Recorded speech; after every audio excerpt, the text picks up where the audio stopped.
I go in and I check the dashboard every day or so just to see if there's anything that needs attention. And it's just nice to see a big list of things that have been shipped. And I didn't have to do anything about it. I didn't have to give anybody any kind of reminders or check on something. And so I've appreciated that once it's gotten up and running, it just continues to run without issue.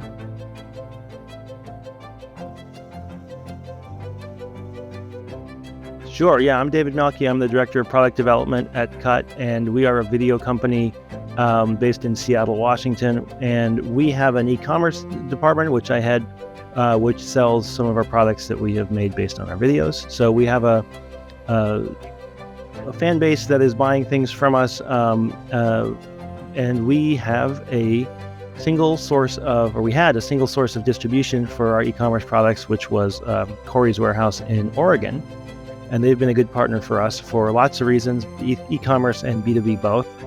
But, we're on the West Coast and we have maps and we know that the country is bigger than that. So we were looking for a way to retain the relationship that we had with Cory, but also expand our ability to serve customers across the country and the East Coast and the Midwest and other places where we see that we have, a larger customer base. So we were really excited to discover that Cahoot, in addition to being a traditional, 3PL provider, is also able to add an adjunct to our existing 3PL strictly for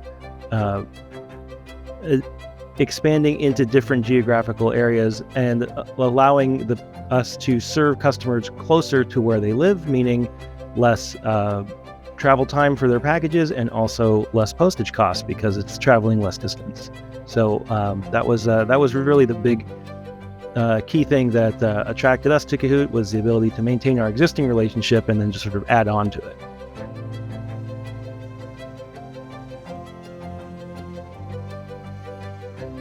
So, I, as a person that is responsible for a budget for operations and logistics, I always have my head on a swivel for just making sure that we're getting, taking the best advantage of various services that are always popping up. So I think my recollection was that we had an introductory call where you asked, what is your current situation? And I explained that, we ship things from Oregon, and then you came up with the idea that you have a distributed network that can simply add on to that, as opposed to, raising the question of changing over. We've changed 3PLs, and since I've worked at Cut, we've gone through 3 different providers before, and then landing on Cory as the third of them, and it's a hassle to change things over. And you don't want to do it unless you have a really good reason. I didn't really have that good of a reason, but again, I'm just trying to keep my options open and investigate. And so when I found something that would allow us to keep the relationships that we had and just sort of add capabilities on top of that, that was really interesting to me. But so I credit you for suggesting that it was something that was even possible, and then working with us very rapidly, I will say, and very, very effectively to get that going. And it was the holidays. It was like December that we were talking. And so you were able to really get us spun up very quickly.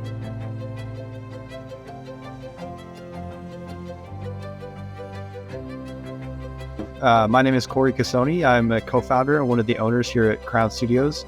We're a creative services company in addition to being a 3PL. So we sort of handle full vertical for a lot of our clients. And often we have clients who just need a thing, like David and Cut. They really just need warehousing, B2B, B2C. We can handle that for them. But we are only based in Oregon. So there is that difficulty of getting to Zone 8 and those areas. There are a lot of carriers that provide, flat rate services and that kind of things, but you get into restrictions of box and sizing and this kind of stuff, and postage prices are always going up.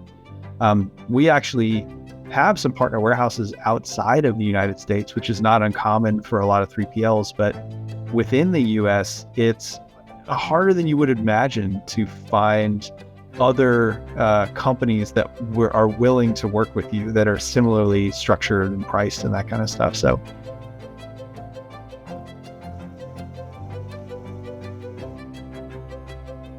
it was a great catch by David and the cut crew to sort of find someone else that was willing to integrate with us and it just work easily. It just works, So, when he first came to us and said, hey, we think we've got this other fulfillment situation and it's going to be much cheaper from these locations, it wasn't unexpected. I mean, we've had that happen before, but what was very interesting was the concept of like, some stuff can go from over here and some stuff can go from over there, and we can get these platforms to integrate with one another in such a way where it's not going to screw up the workflow.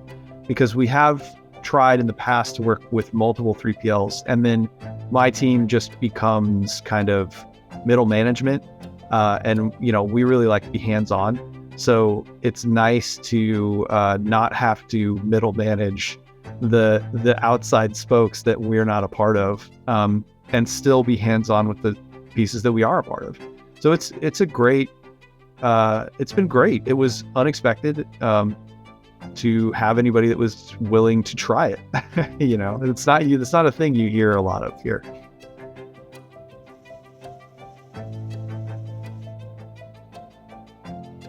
Yeah, well, I really appreciate how, initially you and then your colleague, Jeremy, have been very communicative, very responsive with any questions that we had. It took me a little bit to kind of really get everything aligned on my end, and you were very patient in answering all of our questions.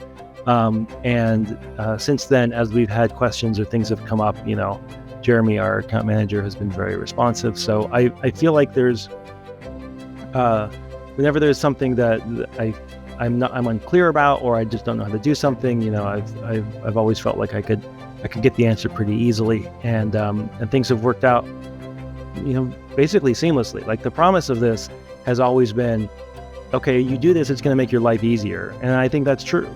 I haven't had to manage the shipments, in any kind of hands-on way, except for the occasional weird case, which is always true. Once I understood exactly what your warehouse would be doing and what Cory's would be doing and what I would have to do, once it was clear, the roles that we would each play in this, it's happened pretty consistently and predictably, which is nice. And when there is an issue, I'm able to reach out and get some clarity or some assistance with it. So I really appreciated the level of service has been everything you could ask for in terms of having a partner. And I think that that was definitely true in terms of our setup time, and then on a day-to-day basis, I go in and I check the dashboard every day or so just to see if there's anything that needs attention, and it's just nice to see a big list of things that have been shipped. And I didn't have to do anything about it. I didn't have to give anybody any kind of reminders or check on something. And so I've appreciated that once it's gotten up and running, it just continues to run without issue. Written in to say, hey, I got my thing and it was damaged, or I got my thing and it was, packed insufficiently, and people will complain if that happens. So the incidence of that happening has literally been zero. Now, not to say that maybe it can never happen, but it has not been worse or has not been a problem at all. I think the other nice thing is we do a lot of, people will order multiple things, and it was made very clear to us that there's a step in the picking process that involves barcode verification of the contents of the package. So that gives me a lot of peace of mind that if somebody orders some weird combination of things, that somebody is, there's a system in place to ensure that people are getting the correct thing. And, people also will complain if they get the wrong thing, for sure. And the instance of that has also been zero.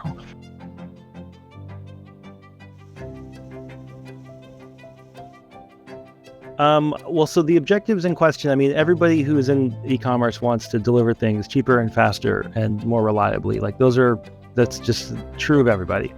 The driving incident that made me sort of start Googling around was we were having, for various reasons that are hard to identify, but I think had to do with the distance that packages were having to travel. We were just having a larger than average incidents of customer service, of like people who said that their things were taking too long, or things that they weren't arriving, or they were being misdelivered, or whatever the case may be. And every time that happens, we have to reship something, and that costs money. So initially it was to just be able to offer service more reliably to more people. And since and then the cost savings is, of course, you don't do that if it costs more. You do that if it costs the same or less. And as it turned out, you did the numbers for us, and it turns out it would cost, a little bit less. And it's but really the customer service piece of it, the idea that somebody can order a package and get it quickly and get it reliably, if it costs the same, that would be worth it. And what I've noticed since then is that the number of people that have had a customer service inquiry has dropped dramatically. So I'm willing to attribute that, at least in part, to what we've been doing from Cahoot. I think that that saves us time and money dealing with reshipments, dealing with CS tickets. So that's been a net gain for us in terms of the amount of time we have to spend dealing with it and the amount of money we have to spend reshipping packages. So even, as I said, even if it was a break even, I think that's an improvement. And as it turned out, it was also a cost savings.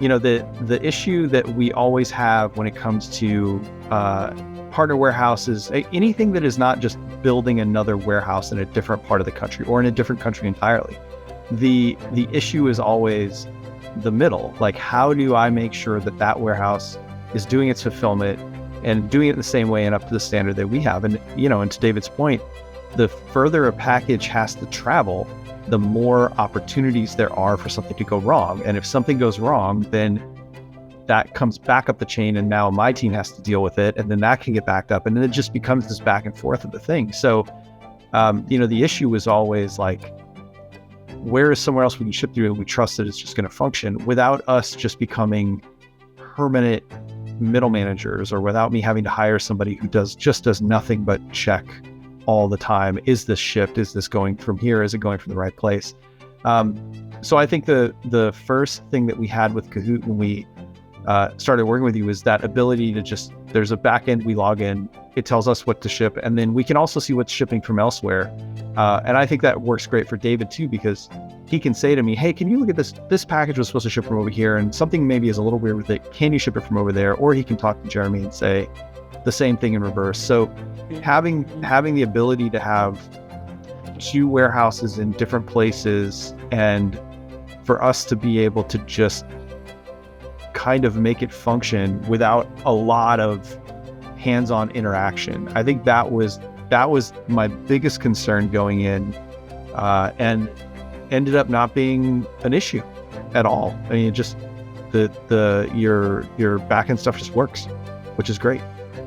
If we want to look at like from a 60,000 foot future perspective, for me as a 3PL, having opportunity to work with additional clients, on top of CUT, and this is something that you've brought up with me and we haven't really explored, but it's like, yeah, I have a warehouse, I have space. Is there someone like David, but on the East Coast, who's having the same problem in reverse? They're going like, how do I get to the West Coast? This is terrible. And there are potentially opportunities there, but just with respect to David and CUT, it's the amount of people hours that had to go into dealing with a package that didn't get to where it needed to get to, simply because it was going to a zone 7 or a zone 8. And in terms of like shipping, when you're talking about zones, distance from here, you're looking at the longest possible trek it can take without leaving the country. And that may not seem like a big deal if you live in France or the UK, where the whole country is the size of one of our states. But when you're in the West, especially, and you've got an incredible amount of distance to cover before you get anywhere near the Eastern Seaboard, and then once it gets to there, it's got to go to a local hub, then it's got to get sorted again, then it's got to go to somewhere. I mean, cutting 1,000 or 1,500 miles out of that trip, you're shaving 2-3 days off, plus the opportunity for it to get lost. And then for me, that means my team doesn't have to deal with the CS, and David doesn't have to deal with the CS. And I think there's been a precipitous drop in customer service issues since we started doing this, for a variety of reasons, but probably the biggest one being, when you can get stuff delivered in 2 to 3 days because you're only ever shipping as far as zone 3, the chances for failure go way down.